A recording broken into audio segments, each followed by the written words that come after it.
Bờ lầm lang á na, bờ bạ chính kế cứ hồn nấc đắng thật thử thử mà hộp ấy tỏ bóng mai bóng ôn khơi video này hái xạ thưa đằng ở khnia bạn hay khi nhầm nâng chay led pi rộp điệp thưa ngao mà rẽ đam bè mi ruchit ngang hái mà rẽ bởi dưỡng ọt là win khlang tì mọi khát pe dú mà tu sana pi rộp điệp thưa đằng ở khnia sầm rạp mà rẽ ngày nít nhầm tình cả là cả lỗ hay mà rẽ cứ môn nâng dương vô mà nhọt sạch chúc bạn cứ nhầm liền tại xa thái nhầm sọc vì trình mà xá na bóng mai bóng ôn bạn đam bè cầm mọi vì là win khlang áហើយសាច់ជ្រូកថ្ងៃនេះខ្ញុំប្រើសាច់ជ្រូក3ជាន់បាទដាក់ម្សៅស៊ុបខ្នុរបន្តិចប្រេងខ្យងបន្តិចប៊ីចេងស្ករហើយនិងម្រេចហើយខ្ញុំមានបកាក្រៀមបាទមានហើយប៊ីយឺហ្នឹងគឺយើងច្របល់លាយឲ្យហើយណាបាទលាយចូលជាមួយសាច់ជ្រូកហ្មងទៅច្របល់គ្រឿងទេសហ្នឹងឲ្យសព្វហើយសូមចាក់ម្រេចចូលបាទហើយចាក់ម្រេចចូលហើយបន្ថែមស្លឹកខ្ទឹមបន្តិចណារោយស្លឹកខ្ទឹមពីលើបន្តិចទៅឥ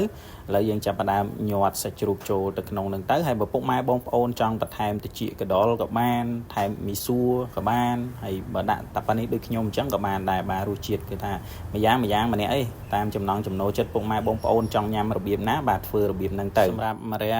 កន្លះគីឡូបាទខ្ញុំប្រើសាច់ជ្រូកកិនបាទសាច់3ជាន់ហ្នឹងគឺខ្ញុំប្រើ2ខាំបាទយកវាមកច្រាមឲ្យម៉ត់ណាបាទហើយលាយហើយប៊ីហឺលាយគ្រឿងទេសនឹងចូលហើយយើងញាត់ចូលវានៅក្នុងម្រះយើងទៅហើយចាំយើងយកទៅស្ងោរបាទពេលដែលទឹកពុះគឺយើងបង់ម្រះចូលទៅហើយយើងបើកភ្លើងល្មមណាដើម្បីឲ្យម្រះរបស់យើងហ្នឹងផុយល្អហើយក៏អត់ល្វីងដែរឥឡូវទឹករបស់យើងឃើញថាចិត្តពុះហើយអញ្ចឹងខ្ញុំដំខ្ទឹមសហើយគល់ខ្ទឹមបាទហើយយើងបន្ថែមអំបិលម៉ត់បន្តិចទៀតណាបាទបន្ទាប់មកបានខ្ញុំដាក់ម្រះដែលញាត់សាច់ជ្រូកមិញហ្នឹងបាទយើងដាក់ចូលទៅហើយយើងបន្ថែមគ្រឿងទេសបាទមានម្សៅស៊ុបខ្នុរមានប៊ីចេងមានស្ករហើយនឹងទឹកត្រីប្រេងខ្យងបាទ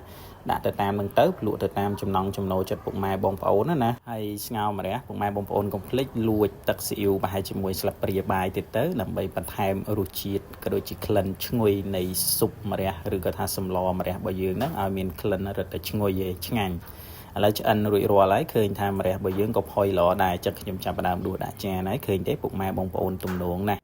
ហើយបើរសជាតិវិញធានាថាឆ្ងាញ់ម្រះផុយល្អបាទសាច់ជ្រូកក៏មានជាតិហើយទឹកស៊ុបរឹតតែឆ្ងាញ់ទៀតចុងក្រោយបាទមានខ្ទឹមបំពងហើយស្លឹកខ្ទឹមគល់ខ្ទឹមហ្នឹងបាទរោយពីលើបន្តិចទៅហើយបើពុកម៉ែបងប្អូនមានជីវ៉ាន់ស៊ុយបាទដាក់ជីវ៉ាន់ស៊ុយបន្តិចទៅធ្វើឲ្យក្លិនសម្លហ្នឹងរឹតតែឈ្ងុយទៀតតែប៉ុណ្ណឹងទៅរួចរាល់បានហើយមួយមុខនេះងាយនៅក្នុងការធ្វើទេពុកម៉ែបងប្អូនណាដែលអត់ទាន់ចេះធ្វើណាឬក៏អត់ទាន់ដឹងពីរបៀបថាធ្វើយ៉ាងណាដើម្បីកុំឲ្យម្រះពេលដែលយើងយកមកស្ងោរ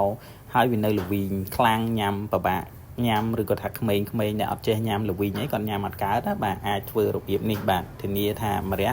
ហើយនឹងសាច់របស់យើងគឺថាមានជាតិឆ្ងាញ់ហើយម្រះក៏អត់សូវល្វីងដែរពុកម៉ែបងប្អូនពិសេសនោះគឺថាម្រះគឺថាល្អសម្រាប់សុខភាពមែនទែនបើយើងញ៉ាំបានណាធ្វើឲ្យយើងត្រជាក់ក្នុងអីចឹងទៅពុកម៉ែបងប្អូនអញ្ចឹងហ្នឹងហើយវីដេអូគឺថាមានតែប៉ុណ្្នឹងទេអរគុណពុកម៉ែបងប្អូនមែនទែនដែលចូលចិត្តហើយបើយល់ថាវីដេអូនេះមានប្រយោជន៍ជួយ share មួយផងអរគុណជួបគ្នានៅវីដេអូក្រោយៗទៀត